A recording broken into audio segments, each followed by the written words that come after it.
So just first start off with, my name is blank and I am from... My name is Chandra, or Nityananda Chandra, and I'm from Hawaii. Born and raised. My dad is African American and my mom is Caucasian. Racial tensions, and also tensions based on country, religion, are based on the misidentification of the self with the body. I'm a priest at the Hare Krishna temple here in Dallas, and the first basic lesson in Eastern philosophy is that the soul is different from the body, and all problems issue from this misidentification. People think we're Republican, we're Democrat, we're American, we're Chinese, we're black, we're white, but that is as foolish as thinking that I am a blue Toyota just because I drive a blue Toyota.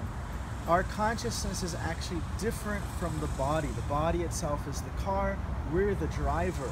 And as drivers, we have different needs from the body, but when we do not know ourselves as drivers, we simply run after the needs of the vehicle instead of the person who is driving the vehicle. This is good stuff I'm learning. How do you feel about the recent shootings that happened here in your community? In the downtown. The police shooting. Okay.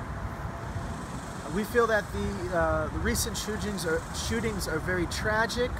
The police officers are they are servants of society. They put their life on the line to protect others. In Sanskrit, the word for a person in that field is called Kshatriya, means he who protects others from being hurt. So if they're just targeted as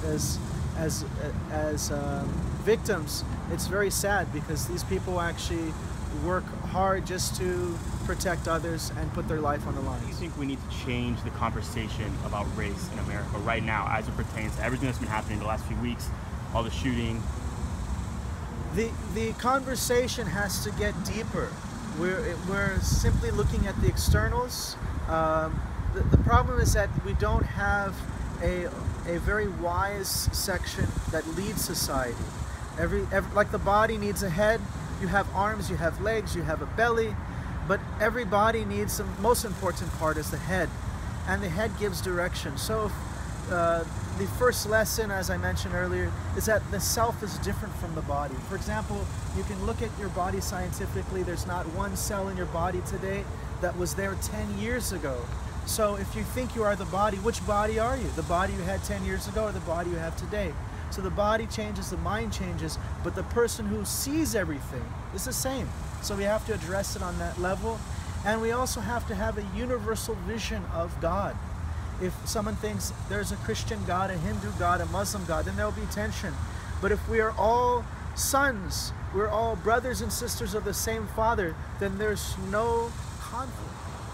So as somebody of a mixed race, how have you been treated racially? You know, what is that experience like? Well, I grew up in Honolulu, which is a very diverse place.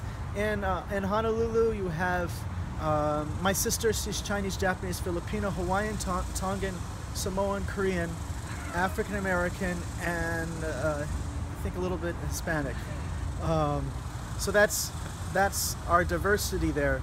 There's not too much racial tensions, but it does exist. I remember when I was a kid being teased for being African American, having been mistreated, but in different ways that helped to shape me. I'm not so much concerned about how I may appear different in public. Therefore, oftentimes I'm wearing my robes, and I don't feel shy about it, because I automatically kind of stood out, light-skinned guy with an afro, but can't really see it now. So.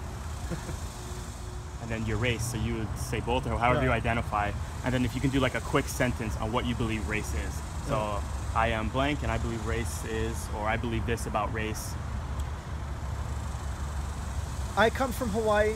My dad is African American, my mom is Caucasian, but I'm a spirit soul seated inside this body, like the battery within a machine. And I believe when we come to that understanding, we can solve all problems.